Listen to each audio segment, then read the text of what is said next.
63 prajurit TNI yang berada di dalam kapal selam KRI Nanggala telah pergi meninggalkan kita semua dalam keadaan bahagia.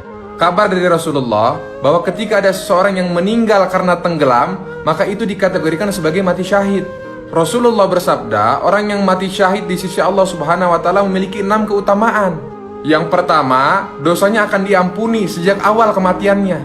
Yang kedua, diperlihatkan tempat duduknya di surga.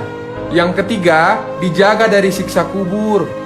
Yang keempat, diberi keamanan dari ketakutan yang besar saat dibangkitkan dari kubur.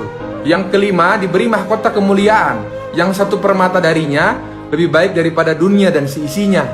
Yang keenam, dinikahkan dengan 72 bidadari dan diberikan hak untuk memberi syafaat kepada 70 orang keluarganya.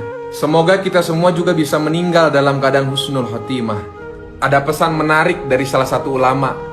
Kata ulama tersebut, kejarlah dunia, pasti kau tak akan dapat. Kalaupun dapat, pasti tak akan banyak. Kalaupun banyak, pasti kau tak akan puas. Kalaupun puas, pasti tak akan lama.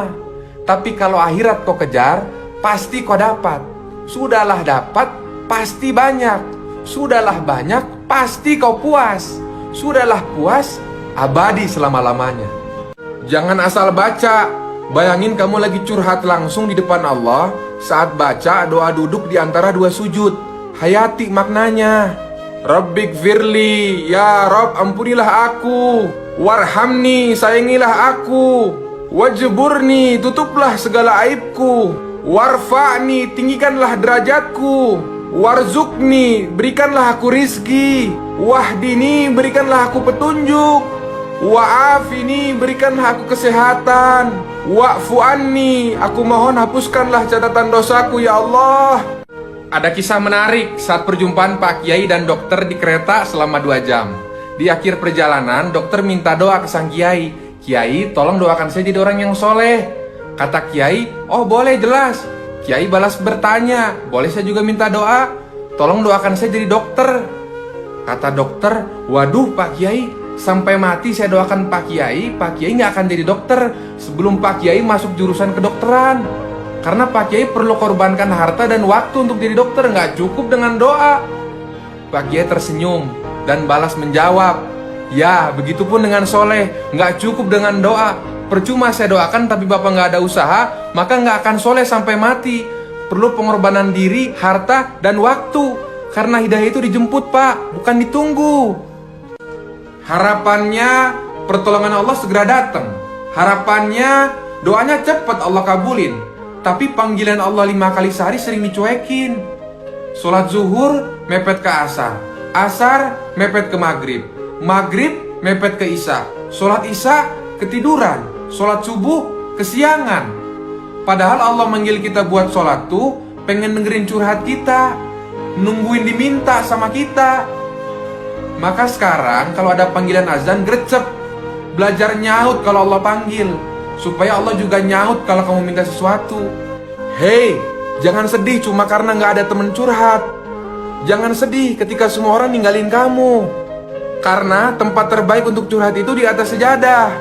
Dan pendengar yang paling baik itu cuma Allah. Sebab hanya Allah yang selalu punya cara untuk beresin setiap masalahmu. Di saat semua orang meninggalkanmu, percaya deh, ada Allah yang selalu mencintaimu tanpa syarat. Kalau Allah udah turun tangan backup kita, maka gak ada yang namanya masalah besar. Hei, buat kamu yang masih pacaran, cuma mau ngasih tahu, yang ngajak pacaran akan kalah sama yang ngajak ke pelaminan. Yang ngasih mawar akan kalah sama yang ngasih mahar. Yang ngasih coklat akan kalah sama yang ngasih seperangkat alat sholat. Yang ngomong maukah jadi pacarku akan kalah sama yang ngomong maukah menikah denganku. Bener, pacaran itu indah, tapi setelah nikah. Sudah berapa lama kita hidup di dunia? Berapa banyak amal yang sudah kita kerjakan? Yakin besok pagi masih terbangun? Sedangkan saat ini kita masih sibuk mikirin gimana caranya hidup enak, sampai lupa mikirin gimana caranya mati enak. Teman-teman, akhir hidup seseorang itu tergantung dari kebiasaan apa yang dia lakukan hari-hari. Jika semasa hidupnya dia dekat sama Allah, dia taat sama Allah, maka akhir hidupnya akan mudah mengucapkan lafaz Allah dan meninggal dalam keadaan husnul khotimah. Jadi yuk kita deketin Allah, niatkan semua yang kita lakukan karena Allah.